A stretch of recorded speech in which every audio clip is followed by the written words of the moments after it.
دنیا کے اندر ڈھیر سارے واقعات ہوتے ہیں، ہم روز دیکھتے ہیں فلاں آدمی جوانی میں انتقال کر گیا، ابھی بالکل جوان تھا، کوئی بیماری نہیں تھی، کوئی آثار نہیں تھے، کوئی بڑھاپا نہیں تھا، کوئی بال سفید نہیں تھے، چلا گیا، رخصت ہو گیا۔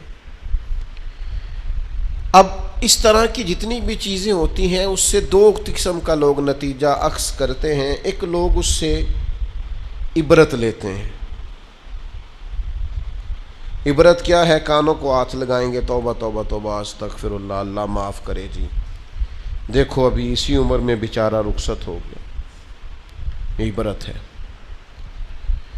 وہ دیکھو جی ابھی بچے چھوٹے ہیں، ابھی دیکھو وقت آیا تھا آسانی دیکھنے کا، ابھی حالات ٹھیک ہوئے تھے، دیکھو جی توبہ توبہ کیا معاملات ہیں، بس کانوں کو ہاتھ لگایا، چھٹی ہو گئی، یہ عبرت ہے۔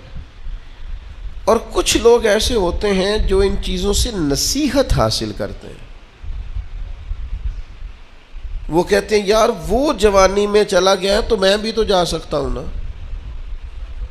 لہذا وہ کیا کرتے ہیں؟ وہ اپنے آپ کو بدلتے ہیں، اپنے اعمال کو بدلتے ہیں، اپنے اخلاق کو بدلتے ہیں، اپنے کردار کو بدلتے ہیں، اپنے شب و روز کو بدلتے ہیں، اپنی صبحوں اور شاموں میں تبدیلی لاتے ہیں، اپنی جوانی کو ضائع نہیں کرتے۔ میں اور آپ روزانہ ڈھیروں عبرت کی چیزیں اپنے معاشرے میں دیکھتے ہیں۔ ہمارے قریبی لوگ چلے گئے، ہم نے ان کے جانے کے بعد کہا یار دیکھو زندگی کا بھروسہ کوئی نہیں، کل یہ بندہ ہمارے ساتھ تھا، آج رخصت ہو گیا، بھروسہ کوئی نہیں، پتہ نہیں کیا ہوگا۔ یہ عبرت ہے۔ توبہ توبہ کی، پھر اسی کام لگ گئے غافلوں والے۔ لیکن اگر وَمَوْعِظَةً لِّلْمُتَّقِينَ پر عمل ہوتا تو پھر ہم کیا کرتے؟ پھر ہم کہتے یار اگر وہ چلا گیا ہے تو بیٹھے میں نے بھی نہیں رہنا، جانا مجھے بھی پڑے گا، لہذا تیاری کرو۔ عبرت اور نصیحت اس میں فرق ہوتا ہے۔ ہم چیزوں کو بطور عبرت دیکھ تو لیتے ہیں پر ان سے نصیحت حاصل نہیں کرتے۔ ہمیں نصیحت حاصل کرنی۔ قرآن مجید فرقان حمید کے اندر بہت ساری قوموں کے احوال اللہ نے بیان فرمائے۔ کس لیے بیان کیے؟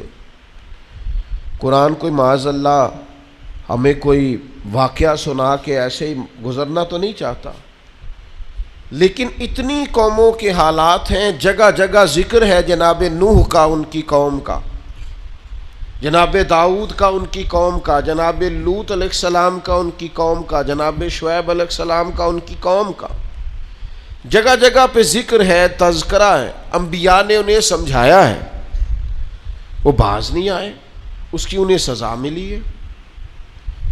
جناب شعیب علیہ السلام کی قوم ناپ تول میں کمی کرتی تھی، یوں سمجھ لیجئے کہ جتنے پیسے لیتی تھی اتنا مال نہیں دیتی تھی، اللہ نے عذاب دیا انہیں۔ ہم نے قرآن مجید کے اندر اس واقعہ کو پڑھا، اس حالت کو دیکھا۔ اب جب ہم نے وہ عذاب والی چیزیں پڑھی نا، ان پر عذاب آیا، وہ چیخ کی آواز آئی زوردار، اتنی زوردار کہ لوگ تاب نہ لا سکے اور مر گئے۔ تو ہم نے کہا توبہ توبہ، اللہ معاف کرے، اللہ معاف کرے۔ بس یہ ہے عبرت اور نصیحت، یہ ہے کہ کچھ بھی ہو جائے آج کے بعد ناپ تول میں کمی نہیں کرے، جو مرضی ہو جائے، جتنے مرضی غربت آ جائے، جتنے مرضی حالات ابتر ہو جائیں، لیکن ہم کبھی بھی کسی شخص کے ساتھ یہ والا معاملہ نہیں کریں گے کہ پیسے پورے لیں گے چیز تھوڑی دیں گے۔ اس عبرت سے نصیحت کیا حاصل کی؟ جہاں میں ہے عبرت کے ہر سو نمونے، مگر تجھ کو اندھا کیا رنگ و بو نے، کبھی غور سے یہ بھی دیکھا ہے تو نے، جو آباد تھے وہ مکان اب ہے سونے، جگہ جی لگانے کی دنیا نہیں ہے، یہ عبرت کی جا ہے، کوئی تماشا نہیں ہے۔